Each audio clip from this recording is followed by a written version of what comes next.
ദൈവനാമത്തിന് മഹത്വം. ഇന്നും കർത്താവിൻ്റെ വചനം വിചിന്തനം ചെയ്യുവാൻ കർത്താവ് നൽകിയ അവസരത്തെ ഓർത്ത് ഞാൻ ദൈവത്തെ സ്തുതിക്കുന്നു.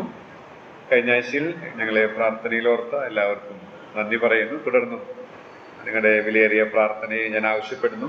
കർത്താവിൻ്റെ വരവ് താമസിക്കുന്നുവെങ്കിൽ അടുത്ത ആഴ്ചയോടുകൂടെ ഈ വചന വിചിന്തനം അവസാനിപ്പിക്കാം എന്നാണ് ഞാൻ പ്രതീക്ഷിക്കുന്നത്.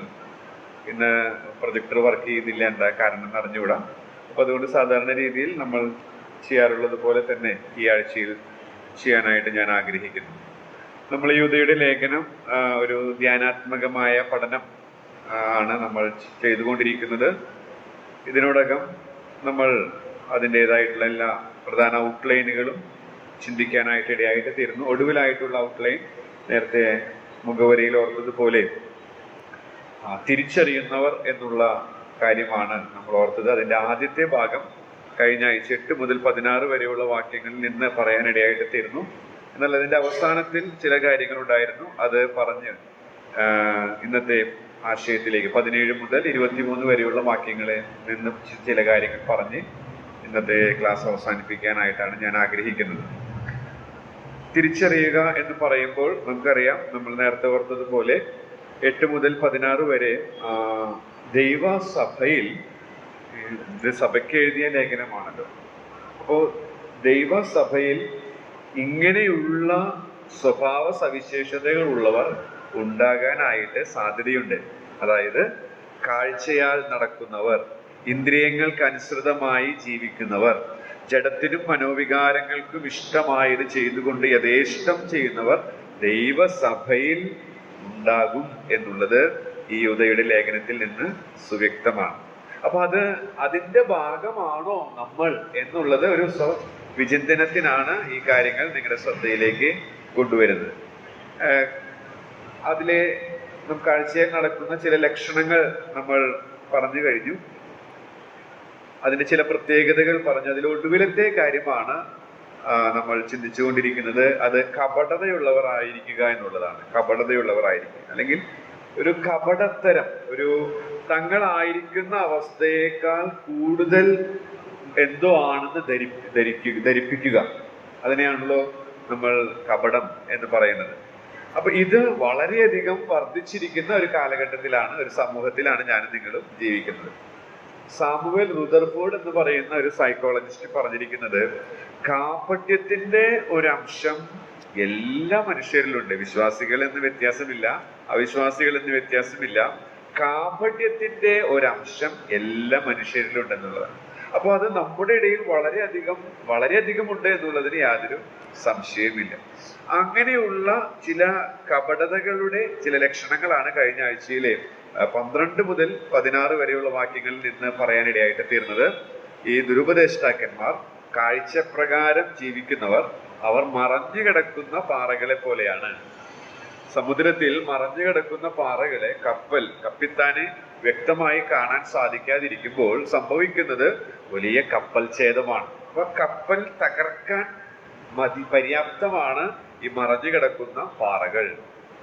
അപ്പൊ നമ്മുടെ വിശ്വാസ കപ്പൽ തകർക്കാനായിട്ട് ഈ കർത്താവ് നമ്മെ കുറിച്ച് ഈ ഭൂമിയിൽ ഉദ്ദേശിച്ചിരിക്കുന്ന ഉന്നതമായ ക്രിസ്തീയ ജീവിതം, ആകുല ചിന്തയെ വെടിഞ്ഞ്, ശത്രുക്കളെ സ്നേഹിച്ച്, താഴ്മയും സൗമ്യതയും കർത്താവിൽ നിന്ന് പഠിച്ച്, നിഗളിക്കാതെ എപ്പോഴും താഴ്മയുള്ള മനോഭാവത്തോടെ ജീവിക്കുന്ന ആ അനുഗ്രഹീതമായ ജീവിതം, പിറുപിറുപ്പില്ലാത്ത ജീവിതം, എപ്പോഴും നമ്മൾ പാടിയതുപോലെ എപ്പോഴും കർത്താവിൽ സന്തോഷിക്കാൻ സാധിക്കുന്ന ജീവിതം, ആ നിലവാരത്തിലേക്ക് എത്താതെ നമ്മെ തകർത്ത് കളയാനായിട്ട് മറഞ്ഞു കിടക്കുന്ന പാറകൾ പോലെയുള്ള കാഴ്ചപ്രകാരം നടക്കുന്ന, ഇന്ദ്രിയങ്ങൾക്കനുസൃതമായി ജീവിക്കുന്നവരാൽ സാധ്യതയുണ്ട്.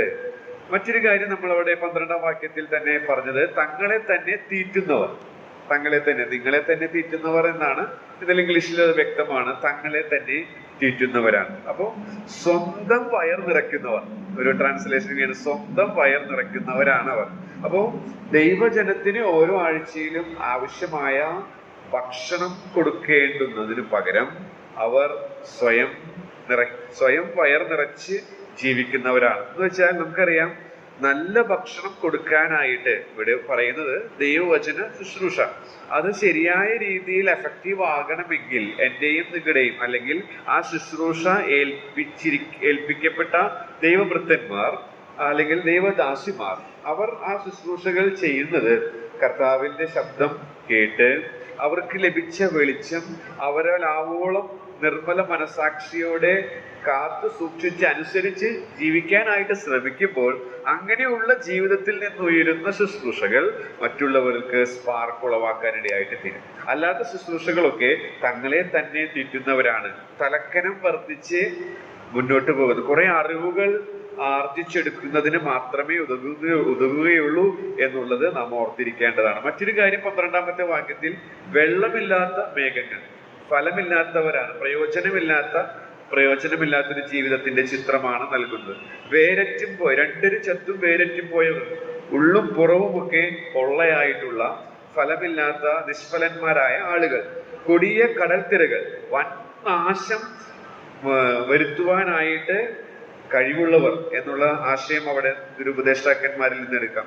ഒടുവിലായിട്ട് 13-ാമത്തെ വാക്യത്തിൽ വക്രഗതിയുള്ള നക്ഷത്രങ്ങൾ, വഴിതെറ്റിക്കുന്നവർ, നിശ്ചിത വഴിയോ നിയമങ്ങളോ പിന്തുടരുവാൻ ഇഷ്ടമില്ലാത്തവർ, കീഴടങ്ങുവാൻ മനസ്സില്ലാത്തവർ, അങ്ങനെ വഴിതെറ്റിക്കുന്ന ആളുകൾ, ഇതൊക്കെ ദുരുപദേഷ്ടാക്കന്മാരുടെ വിശ്വാസത്യാഗികളായവരുടെ ലക്ഷണമാണ്.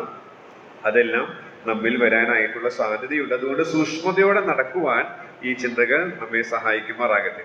എന്നാൽ 14ഉം 15ഉം വാക്യങ്ങളിൽ വരുമ്പോൾ അത് ഞാൻ ഓടിച്ച് പറയാനായിട്ടാണ് ഇടയായിട്ട് തരുന്നത്. ഒന്ന് വിശദീകരിക്കാമെന്ന് ഞാൻ വിചാരിക്കുന്നു. 14ഉം 15ഉം വാക്യങ്ങളിൽ, ആ വാക്യം നമുക്ക് വായിക്കാം. യൂദയുടെ ലേഖനം 14ഉം 15ഉം.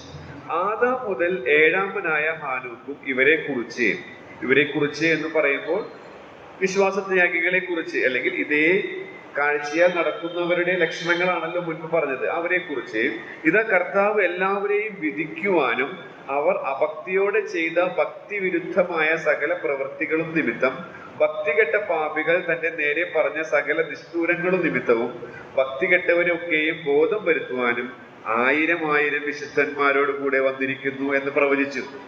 ഈ പ്രവചനത്തെ കുറിച്ച്, അഥവാ ഹാനോക്കിന്റെ പ്രവചനത്തെ കുറിച്ച് KV ജോൺ സാർ ഒരു പുസ്തകം എഴുതിയിട്ടുണ്ട്. അപ്പൊ അത് തന്നെ ഒരു 2-3 ക്ലാസ് എടുക്കാനായിട്ട് സാധിക്കും. പക്ഷെ അതൊന്നും ഞാൻ പറയാൻ ആഗ്രഹിക്കുന്നില്ല. ഇവിടെ നമ്മുടെ വിഷയത്തോടുള്ള ബന്ധത്തിൽ ഈ ഹാനോക്കിന്റെ പ്രവചനം തിരുവഴുത്തിൽ ഇതര ഭാഗങ്ങളിലൊന്നും നമുക്ക് കാണാനായിട്ട് സാധിക്കുന്നില്ല എന്നുള്ളത് ഒരു വസ്തുതയാണ്.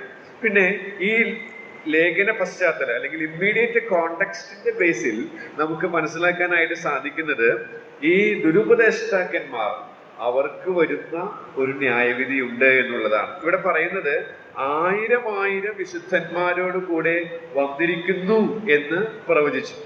തിരുവെഴുത്ത് പഠിക്കുമ്പോൾ പ്രൊഫറ്റിക് പാസ്റ്റ് ടെൻസ് എന്ന് പറയുന്നത് നമ്മൾ ദൈവശാസ്ത്രം പഠിക്കുമ്പോൾ അതിൽ നമ്മൾ പഠിക്കുന്ന ഒരു ഭാഗമാണ്. നിങ്ങൾക്കത് അറിയാമെന്ന് ഞാൻ വിചാരിക്കുന്നു. പ്രൊഫറ്റിക് പാസ്റ്റ് ടെൻസ് എന്ന് പറയുന്നത് ഭാവിയിൽ നിശ്ചയമായും 100% സംഭവിക്കും എന്ന് ഉറപ്പുള്ള കാര്യങ്ങൾ സംഭവിച്ചു കഴിഞ്ഞതായിട്ട് തിരുവഴുത്തിൽ രേഖപ്പെടുത്തിയിട്ടുണ്ട്. തിരുവഴുത്തിൽ രേഖപ്പെടുത്തുമ്പോൾ അത് സംഭവിച്ചിട്ടില്ല, എന്നാൽ ഭാവിയിൽ അത് 100% സംഭവിക്കും എന്നുള്ള കാര്യങ്ങൾ സംഭവിച്ചു കഴിഞ്ഞതായിട്ട് രേഖപ്പെടുത്തിയിട്ടുണ്ട്. അങ്ങനെയുള്ള ആ ശൈലികളെ വേദപണ്ഡിതർ വിളിക്കുന്നത് പ്രൊഫറ്റിക് പാസ്റ്റ് ടെൻസ് എന്നുള്ള രീതിയിലാണ്. അപ്പോ ഈ ഭാഗത്തും പറഞ്ഞിരിക്കുന്നത് എങ്ങനെയാണ്? 1000 വിശുദ്ധന്മാരോട് കൂടെ വന്നിരിക്കുന്നു. നമുക്കറിയാം 1000 വിശുദ്ധന്മാരോട് കൂടെ വരാനായിട്ട് പോകുന്നേ ഉള്ളൂ. കർത്താവിന്റെ മഹത്വ പ്രത്യക്ഷതയിൽ സഭയുമായിട്ട് വരുന്ന രംഗം നമുക്ക് ഇവിടെ നിന്ന് എടുക്കാനായിട്ട് സാധിക്കും. അപ്പോ അത് ഉറപ്പായിട്ട് സംഭവിക്കും. അപ്പോൾ ഈ ദുരുപദേഷ്ടാക്കന്മാരുടെ ന്യായവിധിയും വിശ്വാസത്യാഗികളുടെ ന്യായവിധിയും ഉണ്ടാകും എന്നുള്ളത് ഈ ഭാഗത്തിന്റെ ഇമ്മീഡിയറ്റ് കോണ്ടെക്സ്റ്റിന്റെ അടിസ്ഥാനത്തിൽ നമുക്ക് മനസ്സിലാക്കാനായിട്ട് സാധിക്കും. അതല്ലാതെ ഹാനോക്കിന്റെ പ്രവചനം ഇങ്ങനെയാണ് എന്നുള്ളത് നമുക്ക് ഇവിടെ തിരുവഴുത്തിൽ ഒരിടത്തും കാണാൻ സാധിക്കുന്നില്ല. എന്നാൽ യൂദ ഗ്രന്ഥങ്ങളിൽ അങ്ങനെ ഉണ്ട് എന്നാണ് വേദപണ്ഡിതർ അഭിപ്രായപ്പെടുന്നത്. ഇത് യൂദയ്ക്ക് എങ്ങനെ മനസ്സിലായി എന്ന് ചോദിച്ചാൽ നമുക്കറിയാം, ആവശ്യമെന്ന് വിശ്വാസത്തിന് വേണ്ടി പോരേണ്ടതിന് പ്രബോധിപ്പിച്ചെഴുതുവാൻ ആവശ്യമെന്ന് എനിക്ക് തോന്നി. ദൈവാത്മാവ് തനിക്കത് വെളിപ്പെടുത്തി കൊടുത്തു എന്നുള്ളതല്ലാതെ മറ്റൊരു ഉത്തരം എനിക്ക് അതിനെക്കുറിച്ച് പറയാനായിട്ട് സാധിക്കുകയില്ല. ഈ പ്രൊഫറ്റിക് പാസ്റ്റ് ടെൻസിനെ കുറിച്ച് മനസ്സിലാക്കാൻ ഒരു ഉദാഹരണം കൂടെ നിങ്ങളുടെ ശ്രദ്ധയിലേക്ക് കൊണ്ടുവരാനായിട്ട് ആഗ്രഹിക്കുകയാണ്. യെശയ്യാ പ്രവചനം 53 നമ്മൾ സാധാരണ കർത്തൃമേശ യോഗങ്ങളിൽ നമ്മൾ ചിന്തിക്കുന്ന ഭാഗങ്ങളാണ്. യെശയ്യാ പ്രവചനം 53. അപ്പൊ ഞങ്ങൾ കേൾപ്പിച്ചത് ആര് വിശ്വസിച്ചിരിക്കുന്നു, യഹോവയുടെ പൂജ ആർക്ക് വെളിപ്പെട്ടിരിക്കുന്നു എന്നിങ്ങനെ പറഞ്ഞ് അവൻ നമ്മുടെ പാപങ്ങൾ നിമിത്തം അതിക്രമങ്ങൾ നിമിത്തം മുറിവേറ്റു അകലത്തിൽ തകർന്നു വീഴുക, നമ്മുടെ സമാധാനത്തിനായുള്ള ശിക്ഷ അവന്റെ മേലായി, അവന്റെ അങ്ങനെയൊക്കെയുള്ള ആ ഭാഗങ്ങൾ കർത്താവിന്റെ ക്രൂശ് മരണത്തെ കുറിച്ച് പ്രവചിച്ചിരിക്കുന്ന ഭാഗമാണെന്ന് നമുക്കറിയാം. യഥാർത്ഥത്തിൽ ക്രൂശ് മരണം ആ പ്രവചനം യെശയ്യാവ് ആ കീർത്തനം, അതൊരു കാവ്യ ശൈലിയിലാണല്ലോ യെശയ്യാ പ്രവചനം എഴുതിയിരിക്കുന്നത്. ആ മനോഹരമായ കീർത്തനം രചിക്കുമ്പോൾ നമുക്കറിയാം കർത്താവിന്റെ ക്രൂശ് മരണം നടന്നിട്ടില്ല. കർത്താവിന്റെ ക്രൂശ് മരണം ചരിത്രത്തിൽ നടക്കുന്നതിന് ഏകദേശം 700-ലധികം വർഷങ്ങൾക്ക് മുൻപാണ് ഈ മനോഹരമായ കീർത്തനം യെശയ്യാവ് രചിച്ചത്. അപ്പോ അതിൽ നമുക്ക് വളരെ വ്യക്തമായിട്ട് അറിയാം, നമ്മുടെ കർത്താവ് ക്രൂശിൽ കിടക്കുമ്പോൾ സംഭവിക്കുന്ന വിഷയങ്ങൾ വളരെ മനോഹരമായി, ക്രൂശ് മരണം അടക്കം ഉയർത്തെഴുന്നേൽപ്പ്, അതെല്ലാം വളരെ വിശദമായിട്ട് യെശയ്യാ പ്രവചനം 53 നമുക്ക് വായിക്കുമ്പോൾ മനസ്സിലാക്കാനായിട്ട് സാധിക്കും.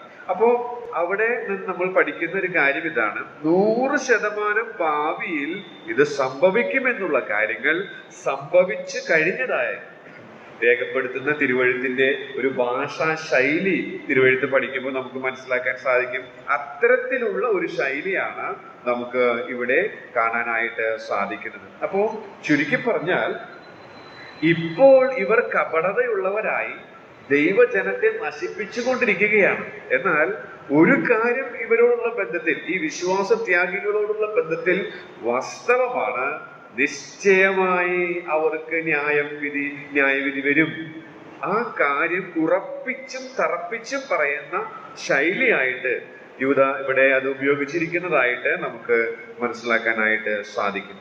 അടുത്തതായിട്ട് നമ്മൾ അവിടെ വായിക്കുന്നത്, അങ്ങനെ ഞാൻ 13, 14, 15 വിടുകയാണ്. 16 അവർ പെറുപെറുപ്പുകാരും ഈ കൂട്ടരെ തന്നെ പറയാണ്, തങ്ങളുടെ ഗതിയെക്കുറിച്ച് ആവലാതി പറയുന്നവരും സ്വന്തം മോഹങ്ങളെ അനുസരിച്ച് നടക്കുന്നു, അവരുടെ വായി വമ്പ് പറയുന്നു, കാര്യസാധ്യത്തിനായി അവർ മുഖസ്തുതി പ്രയോഗിക്കുന്നു.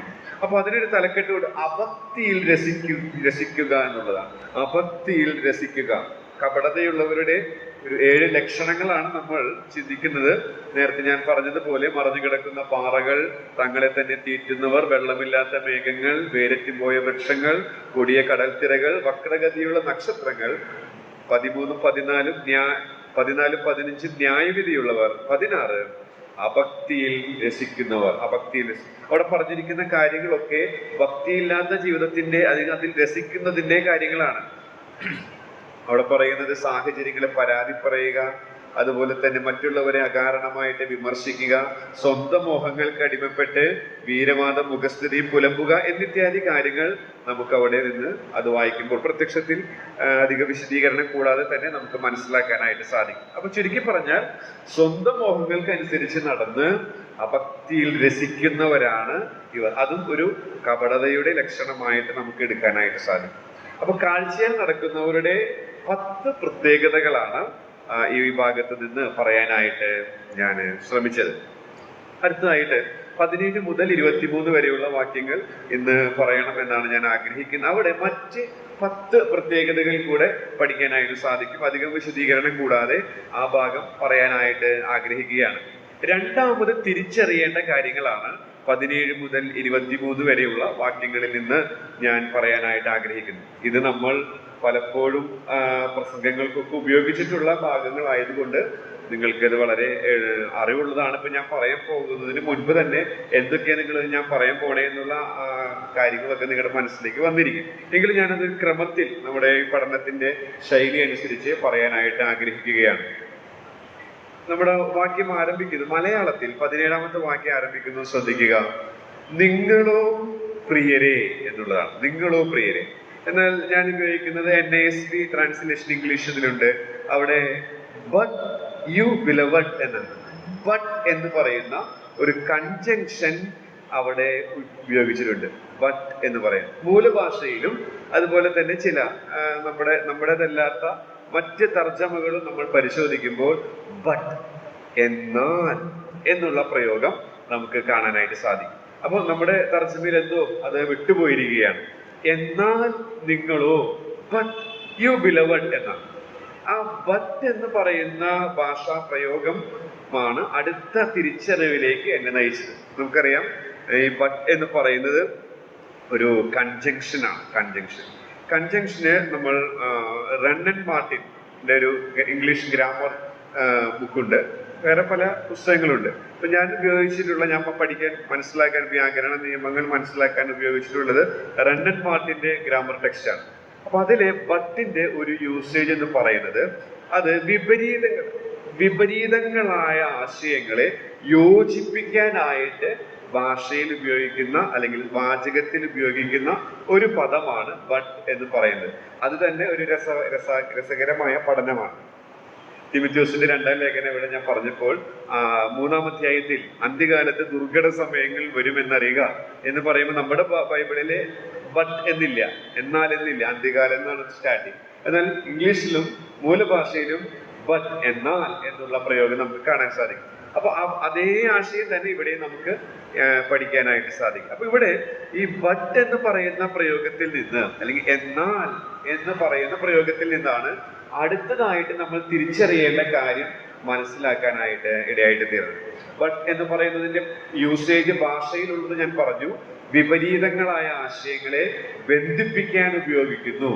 അപ്പോൾ ഇവിടെ നമുക്കറിയാം ഈ 16 വരെ 17 തൊട്ടുമുകളിലുള്ള 16 വരെയുള്ള വാക്യങ്ങൾ ദുരുപദേഷ്ടാക്കന്മാരുടെ സവിശേഷതകളെ ചൂണ്ടിക്കാണിക്കുവാൻ, വെളിപ്പെടുത്തുവാൻ ദൈവാത്മാവ് വാക്യങ്ങളെ ഉപയോഗിച്ചുവെങ്കിൽ 17 മുതൽ 23 വരെ നമ്മൾ വായിക്കുമ്പോൾ അതിൽ കൂടുതൽ മുളച്ചു നിൽക്കുന്നത് ശരിയായ ഉപദേശത്തിന്റെ പ്രാധാന്യത്തെ കുറിച്ചാണ്. ശരിയായ ഉപദേശത്തിന്റെ പ്രാധാന്യം. അപ്പൊ അടുത്തതായിട്ട് ഞാൻ നിങ്ങളുടെ അടുത്ത് പറയാൻ ആഗ്രഹിക്കുന്ന കാര്യം, നമ്മൾ തിരിച്ചറിയണം. എന്താണ് തിരിച്ചറിയേണ്ടത്?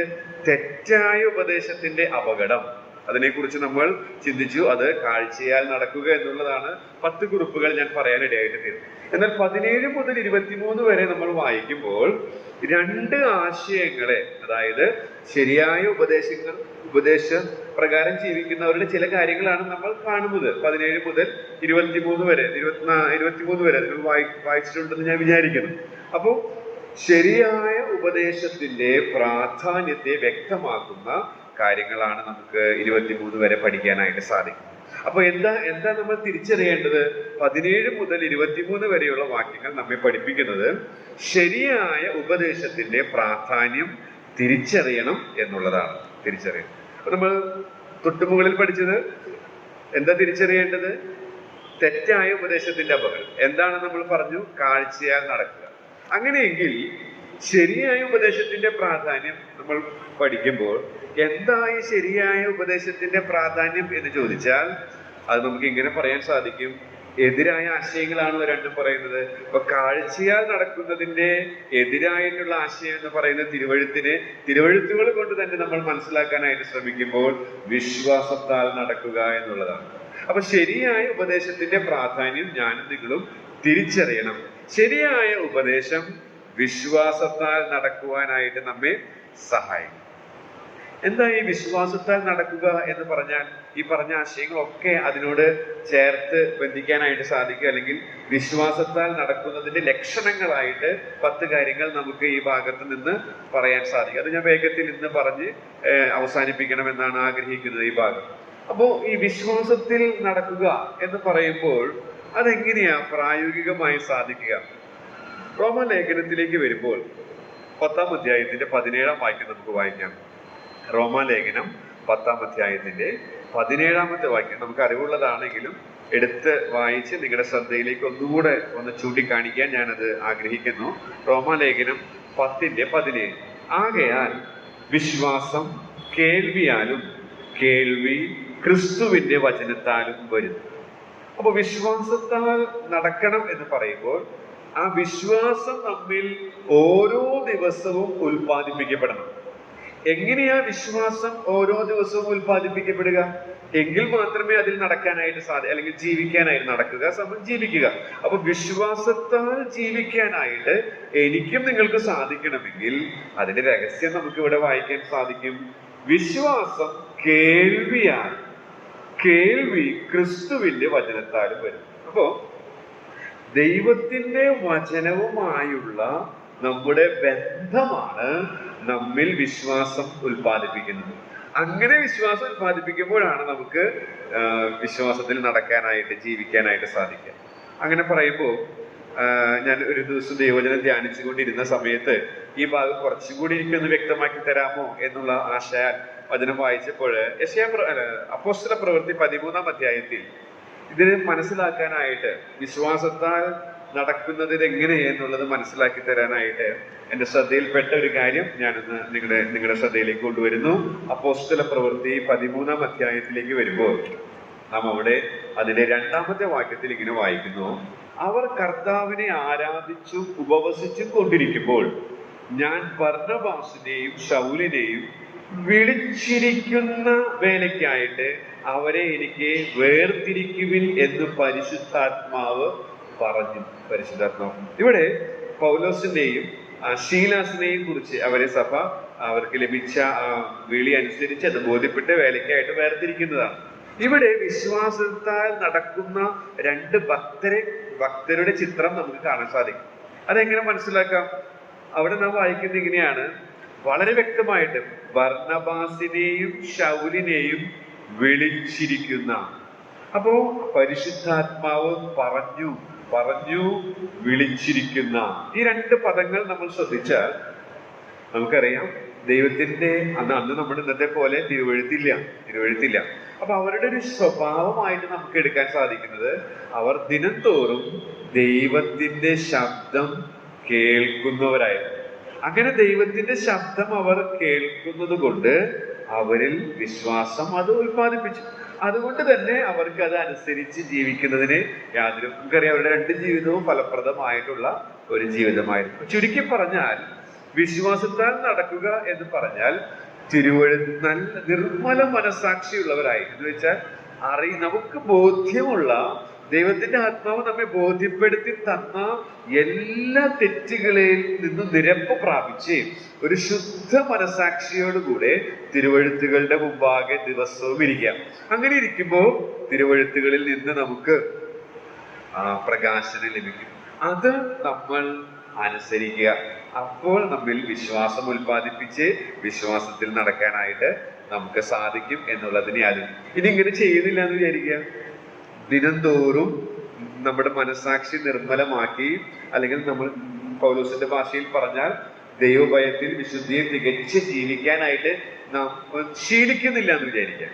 സാധാരണ മനുഷ്യരെ പോലെ തിന്നുന്നു, ഉറങ്ങുന്നു, അധ്വാനിക്കുന്നു, തിന്നുന്നു, ഉറങ്ങുന്നു, ഇങ്ങനെ തിന്നുക, ഉറങ്ങുക, അങ്ങനെ ആനന്ദിക്കുക, ആ രീതിയിൽ മാത്രം നമ്മൾ പോകുമ്പോൾ നേരത്തെ പറഞ്ഞതുപോലെ കാഴ്ചയാൽ നടക്കുന്നവരായി, ഇന്ദ്രിയങ്ങൾക്കനുസൃതമായി നടക്കുന്നവരായി, ജഡത്തിനും മനോവികാരങ്ങൾക്ക് ഇഷ്ടമുള്ളത് ചെയ്യാനായിട്ട്.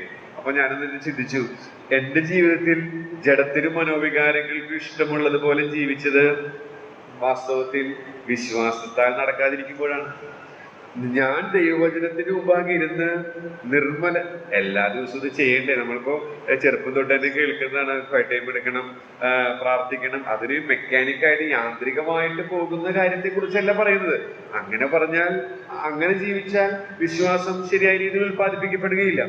എന്നാൽ അങ്ങനെ മെക്കാനിക് അല്ലാതെ വളരെ ലൈവ് എക്സ്പീരിയൻസ് ആയി ദൈവസന്നിധിയിൽ ഇരുന്ന് നമ്മുടെ തെറ്റുകളെ ഏറ്റുപറഞ്ഞ് നിരപ്പ് പ്രാപിച്ച് ദൈവശബ്ദം കേൾക്കാനുള്ള ആർത്തിയോടെ വായിച്ച് ദൈവത്തിന്റെ ആത്മാവ് നമ്മോട് ഇടപെട്ടു എന്ന് നമ്മൾ ബോധ്യപ്പെട്ട് അങ്ങനെ നമ്മൾ ദിനംതോറും പോകുമ്പോൾ മാത്രമാണ് വിശ്വാസത്താൽ നടക്കാനായിട്ട് സാധിക്കും. അപ്പൊ നമ്മുടെ ചർച്ചിൽ, നമ്മുടെ ഭവനത്തിൽ ജഡത്തിനും മനോവികാരങ്ങൾക്ക് ഇഷ്ടമുള്ളതുപോലെ നടക്കുന്നവരെ കണ്ടാൽ നമുക്ക് എന്ത് മനസ്സിലാക്കാൻ സാധിക്കും? വിധിക്കാനായിട്ട് നമുക്ക് അവകാശമില്ല. കാരണം 1% പോലും മറ്റു മനുഷ്യരെ കുറിച്ച് നമുക്കറിയില്ല. പിന്നെ എങ്ങനെ നമുക്ക് അവരെ കുറിച്ച് വിധിക്കാൻ സാധിക്കും?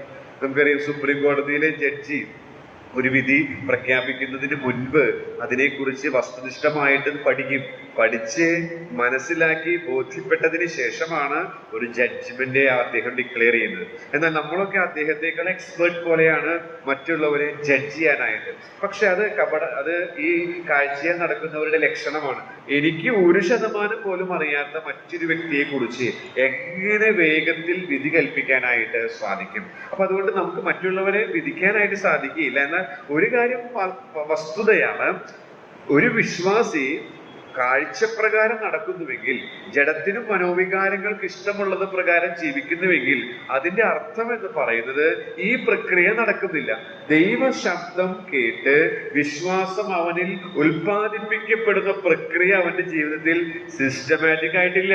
അതുകൊണ്ട് തന്നെയാണ് അവൻ വിശ്വാസത്തിൽ നടക്കുവാൻ പ്രാപ്തിയില്ലാത്തവനായി കാഴ്ചയാൽ നടക്കുവാൻ ഇടയായിട്ട് തീരുന്നു. ഓക്കെ, ഈ വിശ്വാസത്താൽ ജീവിക്കുന്നതിന്റെ ലക്ഷണങ്ങൾ ഈ ഭാഗത്ത് നിന്ന് പറയാനായിട്ട് ഞാൻ ആഗ്രഹിക്കുന്നു. ഒന്നാമതായിട്ട് വേർപെട്ടിരിക്കുക എന്നുള്ളതാണ്. വേർപെട്ടിരിക്കുക, അതിന് ഈ ബട്ട് എന്ന പ്രയോഗമാണ് എന്നെ സഹായിച്ചത്. നമുക്കറിയാം, ദുരുപദേഷ്ടാക്കളിൽ നിന്ന് തികച്ചും വ്യത്യസ്തരാണ് വിശ്വാസത്താൽ നടക്കുന്നവർ. കാഴ്ചയാൽ ജീവിക്കുന്നവരിൽ നിന്ന് വളരെ വ്യത്യസ്തരാണ് വിശ്വാസത്താൽ നടക്കുന്നവർ. അപ്പൊ അതിൽ നിന്ന് നമുക്കൊരു കാര്യം മനസ്സിലാക്കാം, ഒരു സെപ്പറേഷൻ, ഒരു വേർപാട് നമുക്ക് ഈ ഭാഗത്ത് നിന്ന് മനസ്സിലാക്കാൻ. അപ്പൊ വിശ്വാസത്താൽ നടക്കുന്നവരുടെ ഒന്നാമത്തെ പ്രത്യേകത ബട്ട് എന്നുള്ള പ്രയോഗം, എന്നാൽ എന്നുള്ള പ്രയോഗം 17-ാം വാക്യത്തിൽ ഉള്ളതിന്റെ അടിസ്ഥാനത്തിൽ നമുക്ക് അത് തന്നെ നമുക്ക് 20-ാം വാക്യത്തിലും കാണാൻ സാധിക്കും. 20-ാം വാക്യത്തിൽ നിങ്ങളോ പ്രിയമുള്ളവരെ എന്നാണ് യൂദയുടെ ലേഖനം കാണുന്നത്. ഇംഗ്ലീഷിൽ ബട്ട് യു ബിലവഡ് എന്നാണ്. അപ്പോ എന്നാൽ എന്നുള്ള പ്രയോഗം ആവർത്തിച്ചു വരുന്നതിൽ നിന്ന് ദൈവത്തിന്റെ ആത്മാവ് നമ്മോട് പറയും, മറ്റുള്ളവരിൽ നിന്ന് ഒരു ജോലി സ്ഥലത്ത് ഇദ്ദേഹം ഒരു വ്യത്യസ്തനാണെന്നുള്ളത് അവർ സാക്ഷിക്കാനിടയായിട്ട് തീരണം. നമ്മൾ ജീവിക്കുന്ന ചുറ്റുപാടുകളിൽ അത് മറ്റുള്ളവർക്ക് വെളിപ്പെടുത്തുന്ന രീതിയിൽ നമ്മൾ ജീവിക്കേണ്ടത് ആവശ്യമാണ്. അപ്പൊ വിശ്വാസത്താൽ ജീവിക്കുന്നതിന്റെ ഒന്നാമത്തെ ലക്ഷണം വേർപെട്ടിരിക്കുന്ന ഒരു ജീവിത ശൈലി ആയിരിക്കും എന്നുള്ളത് നമുക്ക് മനസ്സിലാക്കാൻ സാധിക്കും. കൂടുതൽ അത് വിശദീകരിക്കാനായിട്ട് ശ്രമിക്കുന്നില്ല. രണ്ടാമത്തെ പാഠം എന്ന് പറയുന്നത്, നിങ്ങളോ പ്രിയമുള്ളവരെ നമ്മുടെ കർത്താവായ യേശുക്രിസ്തുവിന്റെ അപ്പോസ്തലന്മാർ മുൻ പറഞ്ഞ വാക്കുകളെ ഓർക്കുവിൻ. ഒരു ക്രിയാപദം 17-ാം വാക്യത്തിൽ നമ്മൾ കാണുന്നു, ഓർക്കുവിൻ എന്നുള്ളത്. ഓർക്കുവിൻ, റിമെമ്പർ. അപ്പൊ അത് നമ്മെ ഓർപ്പിക്കുന്നത് വിലമതിക്കുക എന്നുള്ളതാണ്. വേർപെട്ടിരിക്കുക, വിലമതിക്കുന്നവരാണ്. വിശ്വാസത്താൽ ജീവിക്കുന്നവർ അല്ലെങ്കിൽ വിശ്വാസത്തിൽ നടക്കുന്നവർ അവർ വിലമതിക്കുന്നവരായി. എന്താ വിലമതിക്കുന്നത്? ഇവിടെ പറയുന്നുണ്ട്, അപ്പോസ്തലന്മാർ മുൻ പറഞ്ഞ വാക്കുകളെ എന്ന് വെച്ചാൽ ദൈവവചനത്തെ അവർ വിലമതിക്കുന്നവരായിരിക്കും. വിശ്വാസത്താൽ നടക്കുന്നവരുടെ മറ്റൊരു പ്രത്യേകതയാണ് അവർ അപ്പോസ്തലന്മാർ മുൻ പറഞ്ഞ വാക്കുകളെ എന്ന് വെച്ചാൽ സത്യ ഉപദേശത്തെ അവർ ഓർക്കുന്നവരായിരിക്കും അല്ലെങ്കിൽ വിലമതിക്കുന്നവരായിരിക്കും. എന്തൊക്കെയാണ് ഓർക്കേണ്ട കാര്യങ്ങൾ അല്ലെങ്കിൽ എന്താണ് അവർ പറഞ്ഞിരിക്കുന്നത് എന്നുള്ളത് 18-ാം വാക്യത്തിലും 19-ാം വാക്യത്തിലും കാണാൻ സാധിക്കും. അന്ത്യകാലത്ത് അവർ പറഞ്ഞതിന് ഒരു സമ്മറി പറഞ്ഞാൽ, അന്ത്യകാലത്ത് ഭക്തികെട്ട മോഹങ്ങളെ അനുസരിച്ച് നടക്കുന്ന പരിഹാസികൾ ഉണ്ടാകും. മാത്രമല്ല അവർ ഭിന്നത ഉണ്ടാക്കുന്നവരാകും. പ്രാകൃതന്മാർ, അത് ജഡത്തിനും മനോവികാരങ്ങൾക്ക് ഇഷ്ടമുള്ളത് ചെയ്യുന്നവരായിരിക്കും. ആത്മാവിൽ അവർ കർത്താവിനെ അറിയാത്തവരായിരിക്കും. അപ്പോ ഇങ്ങനെ വളരെ വ്യക്തമായി ജഡത്തിനും മനോവികാരങ്ങൾക്ക് ഇഷ്ടപ്പെട്ട് ജീവിക്കുന്നവർ ഉണ്ടാകും എന്നുള്ള കാര്യം അവർ പറഞ്ഞിട്ടുണ്ട്. അതാണ് ഇമ്മീഡിയറ്റ് ആയിട്ടുള്ള കോണ്ടെക്സ്റ്റിലുള്ളത്. എന്നാൽ നമുക്ക് അത് ചിന്തിക്കാനായിട്ട് സാധിക്കും. തിരുവെഴുത്തുകൾ മൊത്തമായിട്ട് കർത്താവിന്റെ ദാസന്മാരിലൂടെ നമുക്ക് നൽകിയ ഈ തിരുവെഴുത്തുകൾ, അത് നമ്മൾ വിലമതിക്കാനായിട്ട് ഇടയായിട്ട് തീരണം. ഒരു ധ്യാനചിന്ത അതിനോടുള്ള ബന്ധത്തിൽ പറഞ്ഞ് മറ്റു കാര്യങ്ങൾ വേഗത്തിൽ പറയാമെന്ന് ഞാൻ വിചാരിക്കുകയാണ്. അപ്പോസ്തല പ്രവൃത്തി എടുത്ത് വായിക്കേണ്ട 20-29 ഒരു 2000-ലധികം എന്ന് വേണമെങ്കിൽ ഏകദേശം നമുക്ക് പറയാം പ്രസംഗങ്ങൾ കേട്ട, പൗലോസിൽ നിന്ന് കേട്ട ഒരു സഭയായിരുന്നു എഫെസോസ് സഭ.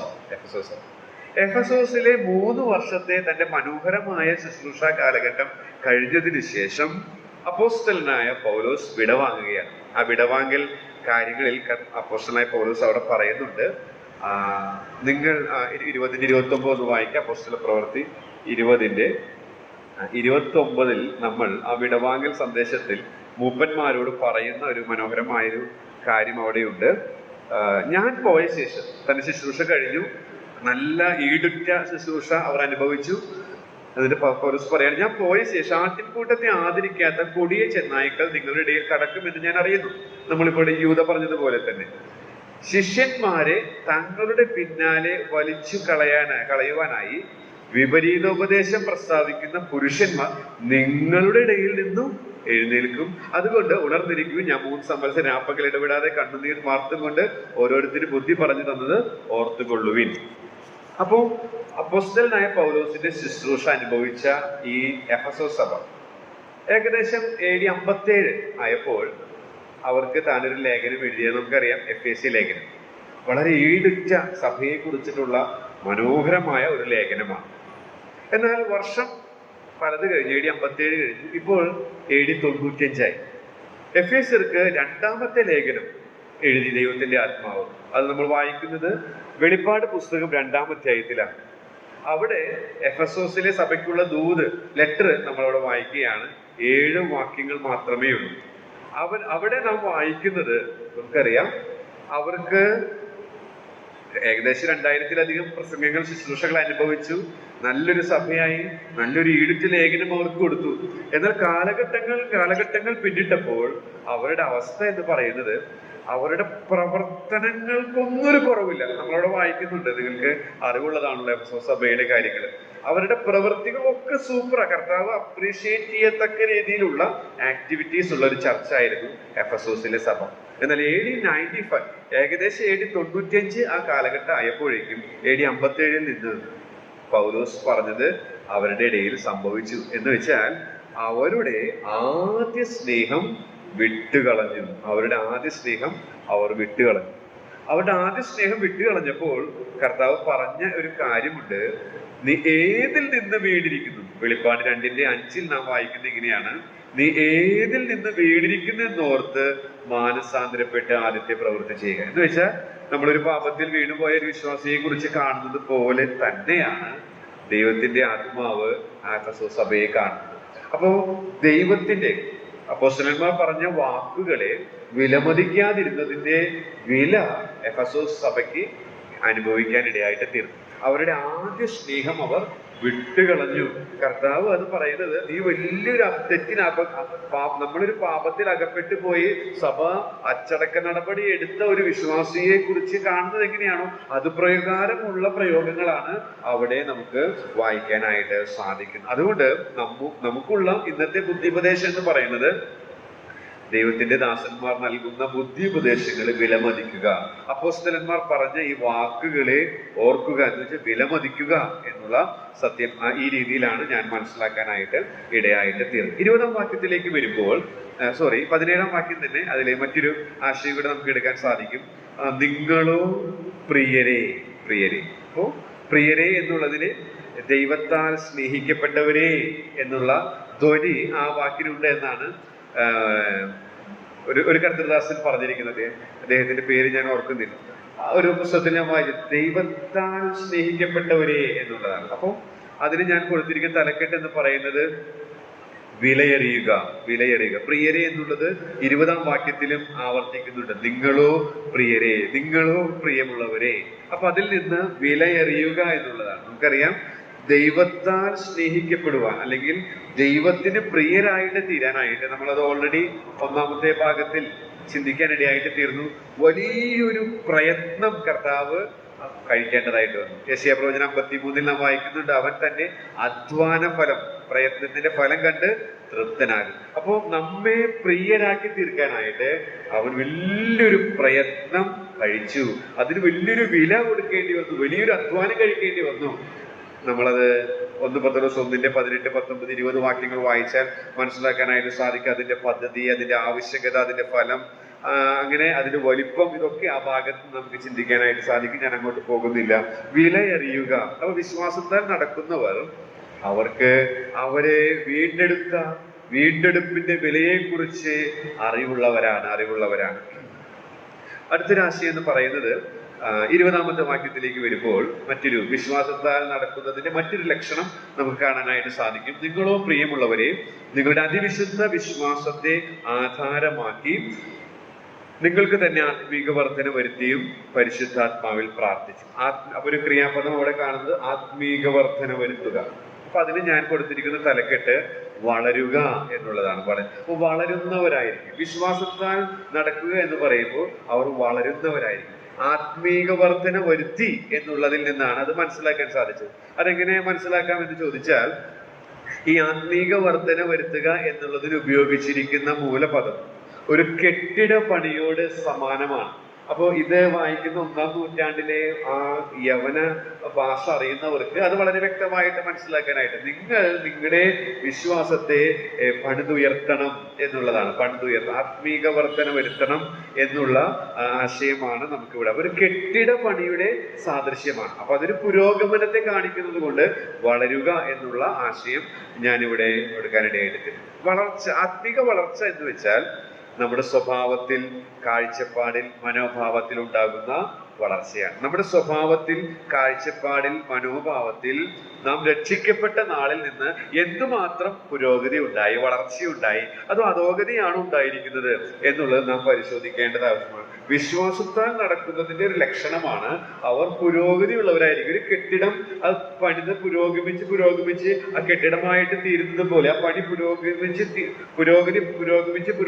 അത് പണിത് അവസാനിക്കുന്നത് പോലെ നമ്മുടെ വിശ്വാസ ജീവിതത്തെ നാം കെട്ടിപ്പണിയുവാനായിട്ട് ഇടയായിട്ട് തീരണം എന്നുള്ളതാണ്. ലൂക്കോസിന്റെ സുവിശേഷം 6-ാം അധ്യായത്തിന്റെ 48 ഗിരിപ്രഭാഷണം പറഞ്ഞ് അവസാനിപ്പിക്കുമ്പോൾ കർത്താവ് പറഞ്ഞൊരു കാര്യമാണ്. ആ കാറ്റും കോളും ഒക്കെ വന്ന് ആഞ്ഞടിച്ചപ്പോൾ ആ പാറമേൽ അടിസ്ഥാനം ഇട്ടവന്റെ പണിയെ കുറിച്ച് അത് മത്തായിയിൽ നമ്മൾ വായിക്കുന്നില്ല, എന്നാൽ ലൂക്കോസ് എഴുതിയിരിക്കുകയാണ്. നല്ലവണ്ണം പണിതിരിക്കൊണ്ട് അത് വീണുപോയില്ല എന്നുള്ളതാണ്. നല്ലവണ്ണം പണിതിരിക്കുന്നത്. അപ്പൊ നാം ആത്മീക വർധന വരുത്തണം, നമ്മെ തന്നെ ബിൽഡപ്പ് ചെയ്യണം, പുരോഗതി ഉള്ളവരാകണം, സ്വഭാവത്തിലും കാഴ്ചപ്പാടിലും മനോഭാവത്തിലൊക്കെ വളരണം എന്ന് പറയുമ്പോൾ അത് നല്ലവണ്ണം പണിയുക എന്നുള്ള ആശയം നമുക്ക് അവിടെ നിന്ന് മനസ്സിലാക്കാനായിട്ട് സാധിക്കും. 4 കാര്യങ്ങൾ ഞാൻ പറയാനായിട്ട് ഇടയായിട്ട് തീർന്നു. വേർപെട്ടിരിക്കണം എന്നുള്ളത് പറഞ്ഞു. രണ്ടാമത് വിലമതിക്കണം, ഓർക്കുവിൻ എന്നുള്ള പ്രയോഗത്തിൽ നിന്ന് അത് മനസ്സിലാക്കാനായിട്ട് സാധിക്കും. പ്രിയമുള്ളവരെ, വിലയറിയുക എന്നുള്ളത് ഞാൻ പറഞ്ഞു. ആത്മീക വർധന വരുത്തി വളരുക എന്നുള്ള ആശയം പറഞ്ഞു. അടുത്തത് ആ വാക്യത്തിൽ തന്നെ കാണുന്ന മറ്റൊരു ക്രിയാപദമാണ് പരിശുദ്ധാത്മാവിൽ പ്രാർത്ഥിച്ചും എന്നുള്ളത്. പരിശുദ്ധാത്മാവിൽ അപ്പൊ വെളിച്ചമുള്ളവരാകുക എന്നുള്ള തലക്കെട്ടാണ് കൊടുത്തിരിക്കുന്നത്. വെളിച്ചമുള്ളത്. ഇവിടെ പരിശുദ്ധാത്മാവിൽ പ്രാർത്ഥിച്ചും എന്നുള്ളതിന് തൊട്ടു മുൻപിൽ ആത്മീക വർധന വരുത്തി പണിയെ കുറിച്ചാണ് പറഞ്ഞിരിക്കുന്നത്. അപ്പൊ ഈ പണി ശരിയായി ചെയ്യാനായിട്ട് വെളിച്ചം ആവശ്യമാണ്. നമുക്കറിയാം, ഈ പ്രാർത്ഥനയെ കുറിച്ചൊക്കെ പറയുമ്പോൾ ആത്മാവിൽ പ്രാർത്ഥിച്ചു എന്ന് വെച്ചാൽ ആത്മാവിന്റെ നിയന്ത്രണത്തിൽ പ്രാർത്ഥിക്കുക, പരിശുദ്ധാത്മ നിറഞ്ഞ ജീവിത ശൈലിയുള്ളവരായി പ്രാർത്ഥിക്കുക എന്നുള്ള ആശയമാണ് അവിടെ വരുന്നത്. അങ്ങനെ വരുമ്പോഴാണ് നമുക്ക് വെളിച്ചം ലഭിക്കുന്നതും കാര്യങ്ങൾ ദൈവവചനാടിസ്ഥാനത്തിൽ കാണാനായിട്ട് നമുക്ക് സാധിക്കുന്നത്. ഞാൻ കൂടുതൽ അത് വിശദീകരിക്കുന്നില്ല. 21-ാമത്തെ വാക്യത്തിലേക്ക് വരുമ്പോൾ മറ്റൊരു കാഴ്ചയാൽ നടക്കാതെ വിശ്വാസത്താൽ നടക്കുന്നതിന്റെ മറ്റൊരു പ്രത്യേകത, ലക്ഷണം കാണാനായിട്ട് സാധിക്കും. 21-ാമത്തെ വാക്യത്തിൽ നിത്യജീവനായിട്ടു നമ്മുടെ കർത്താവായ യേശു ക്രിസ്തുവിന്റെ കരുണയ്ക്കായി കാത്തിരുന്നുകൊണ്ട് ദൈവസ്നേഹത്തിൽ നിങ്ങളെ തന്നെ സൂക്ഷിച്ചുകൊള്ളുവിൻ. അപ്പൊ അതിന്റെ ആദ്യ ഭാഗത്ത് വരുന്ന ക്രിയാപദമാണ് യേശു ക്രിസ്തുവിന്റെ കരുണയ്ക്കായി കാത്തിരിക്കുക. ഞാൻ കൊടുത്തിരിക്കുന്നത് വെമ്പുക എന്നുള്ള പ്രയോഗമാണ്. വെമ്പുക എന്ന് വെച്ചാൽ കർത്താവിന്റെ വരവിനെ കുറിച്ചാണ് അവിടെ പറയുന്നത്. കർത്താവിന്റെ വരവിനായിട്ട് നാം ക്ഷമയോടെ കാത്തിരിക്കണം എന്നുള്ളതാണ് അവിടെ നിന്ന് നമുക്ക് പഠിക്കാനായിട്ട് സാധിക്കുന്നത്. 21-ാം വാക്യത്തിൽ തന്നെ മറ്റൊരു ക്രിയാപദം നാം അവിടെ കാണുന്നു. ദൈവസ്നേഹത്തിൽ നിങ്ങളെ തന്നെ സൂക്ഷിച്ചുകൊള്ളുവിൻ. വസിക്കുക എന്നുള്ള കുറിപ്പാണ് ആ ഭാഗത്തിന് ഞാൻ കൊടുക്കാനായിട്ട്. വസിക്കുക എന്ന് വെച്ചാൽ വില്യം മക്ഡൊണാൾഡിന്റെ കമന്ററിയിൽ ഞാൻ വായിക്കാനിടയായിട്ട് തീർന്നത്, ദൈവസ്നേഹത്തിന്റെ പരിധിക്കുള്ളിൽ നമ്മളായിരിക്കണം. അതാണ് അതിന്റെ ആശയം. ദൈവസ്നേഹത്തിൽ നിങ്ങളെ തന്നെ സൂക്ഷിച്ചു കൊള്ളുക എന്ന് വെച്ചാൽ ദൈവസ്നേഹത്തിന്റെ പരിധിയിൽ നമ്മളായിരിക്കണം. യോബിനെ കുറിച്ച് നമ്മൾ വായിക്കുന്നു. അവന് ചുറ്റും സാത്താൻ കർത്താവിനോട് പറയുകയാണ്, നീ അവന് ചുറ്റും വേലി കെട്ടി സൂക്ഷിച്ചിരിക്കുകയാണ്. അപ്പൊ അതിന്റെ പരിധിക്കുള്ളിൽ അവൻ യോബ് സുരക്ഷിതനാണ് എന്നുള്ളതാണ് അർത്ഥം. അപ്പൊ ദൈവസ്നേഹത്തിന് ഒരു പരിധി നിശ്ചയിക്കാനായിട്ട് സാധിക്കില്ല. അത് മനസ്സിലാക്കാൻ വില്യം മക്ഡൊണാൾഡ് എഴുതിയിരിക്കുന്ന ഉദാഹരണം എന്ന് പറയുന്നത് സൂര്യന്റെ പ്രകാശമാണ്. സൂര്യന്റെ പ്രകാശത്തിന് നമുക്ക് പരിധി വയ്ക്കാൻ പറ്റില്ല. എന്നാൽ ആ പ്രകാശം നമ്മിലേക്ക് മറയ്ക്കാൻ ഒരു കുടയ്ക്ക് സാധിക്കും. ഒരു കുട നമ്മളിങ്ങനെ വെച്ചാൽ ആ പ്രകാശം വരുന്നത്, അല്ലെങ്കിൽ എന്തെങ്കിലും ഒരു മാർഗ തടസ്സം ഉണ്ടെങ്കിൽ ആ പ്രകാശത്തിനൊരു പരിധിയില്ല. പക്ഷേ നാം അതിനെ നമ്മുടെ പരിമിതി മുഖാന്തരം ആ സ്നേഹം അല്ലെങ്കിൽ ആ വെളിച്ചം നമ്മിലേക്ക് എത്തുന്നത് നഷ്ടപ്പെടുന്നു എന്നുള്ളതാണ്. അപ്പൊ ദൈവസ്നേഹത്തിന്റെ പരിധിയിൽ നാം ആയിരിക്കണം. പാപം അതിന് തടസ്സമായിട്ട് വരുമ്പോൾ ആ സുരക്ഷിതത്വം നഷ്ടപ്പെടുന്ന ഡേഞ്ചർ സോണിലാണ് നമ്മൾ എന്നുള്ളത് അവിടെ നിന്ന് നമുക്ക് മനസ്സിലാക്കാനായിട്ട് സാധിക്കും. എട്ടാമതായിട്ട് 22-ാമത്തെ വാക്യത്തിൽ സംശയിക്കുന്നവരായ ചിലരോട് കരുണ ചെയ്യുവിൻ. അപ്പൊ കരുണ ചെയ്യുവിൻ എന്നുള്ള പ്രയോഗത്തിൽ നിന്ന് വാത്സല്യം കാണിക്കുക എന്നുള്ള ഒരു പാഠമാണ് വാത്സല്യം. നമുക്കറിയാം, വാത്സല്യം എന്ന് വെച്ചാൽ സ്നേഹവുമുണ്ട്, കരുതലുമുണ്ട്. അപ്പോ കരുണയുടെ മറ്റൊരു പര്യായ പദമായിട്ട് നമുക്ക് എടുക്കാനായിട്ട് സാധിക്കും. ഇവിടെ പറയുന്നത് സംശയചിത്തരായ ആളുകൾ ഉണ്ടായിരിക്കും. ഈ ദുരുപദേഷ്ടാക്കന്മാരുടെ പ്രവർത്തനങ്ങളുടെ ഫലമായിട്ട് സംശയചിത്തരായ ആളുകൾ ദൈവസഭയിൽ ഉണ്ടാകും. അങ്ങനെയുള്ളവരോട് നമ്മൾ വാത്സല്യം കാണിക്കണം. അങ്ങനെ വാത്സല്യം കാണിച്ച് അവരെ ചേർത്ത് പിടിക്കാനായിട്ട് നമുക്ക് സാധിക്കേണ്ടതാണ്. 9-ാമതായിട്ട് നമ്മോട് വായിക്കുന്നത് വലിച്ചെടുക്കുക, തീയിൽ നിന്ന് വലിച്ചെടുത്ത് രക്ഷിക്കുവിൻ എന്നുള്ളതാണ്. കർത്താവ് അനുവദിക്കുകയാണെങ്കിൽ അടുത്ത ആഴ്ച ആ 2 പാഠങ്ങൾ അവിടെയുണ്ട്. വലിച്ചെടുക്കുക, അതുപോലെ തന്നെ 23-ാം വാക്യത്തിൽ വെറുക്കുക. അങ്ങനെ വാ വെച്ചിട്ടാണ് 10 കുറിപ്പുകൾ 17 മുതൽ 23 വരെയുള്ള വാക്യങ്ങളിൽ നിന്ന് പറയാനായിട്ട് ശ്രമിക്കുന്നു. കർത്താവ് അനുവദിക്കുകയാണെങ്കിൽ അടുത്ത ആഴ്ച വലിച്ചെടുക്കുക, വെറുക്കുക. തുടർന്ന് 24-25 വാക്യങ്ങളിൽ ചിന്തിക്കാനായിട്ട് ആഗ്രഹിക്കുന്നത് ദൈവിക പരിജ്ഞാനത്തിന്റെ പ്രയോജനം എന്നുള്ളതാണ്. ദൈവിക പരിജ്ഞാനത്തെ അപ്പോൾ തിരിച്ചറിയേണ്ട 3-ാമത്തെ കാര്യം ദൈവിക പരിജ്ഞാനത്തിന്റെ പ്രയോജനം. അതുകൂടെ പറഞ്ഞു കഴിഞ്ഞ് ഈ പഠനം അവസാനിക്കാനായിട്ടിടയായിട്ട്. അപ്പൊ ഞാനിന്ന് പറയാനായിട്ട് ശ്രമിച്ചത്, നാം കാഴ്ചയാൽ നടക്കുന്നവരാകാതെ വിശ്വാസത്താൽ നടക്കുന്നവരായിട്ട് തീരണം. വിശ്വാസം കേൾവിയാലാണ് വരുന്നത്. ആ കേൾവി ക്രിസ്തുവിന്റെ വചനത്താലാണ്. ആ ക്രിസ്തുവിന്റെ വചനത്താലുള്ള ആ കേൾവിയാലാണ് നമ്മിൽ വിശ്വാസം ഉൽപ്പാദിപ്പിക്കപ്പെടുന്നത്. അങ്ങനെ വിശ്വാസം ഉൽപ്പാദിപ്പിക്കപ്പെടുന്ന ജീവിതത്തിന്റെ ചില ലക്ഷണങ്ങളാണ് ഞാൻ ഇന്ന് നിങ്ങളോട് പറയാനിടയായിട്ട് തരുന്നത്.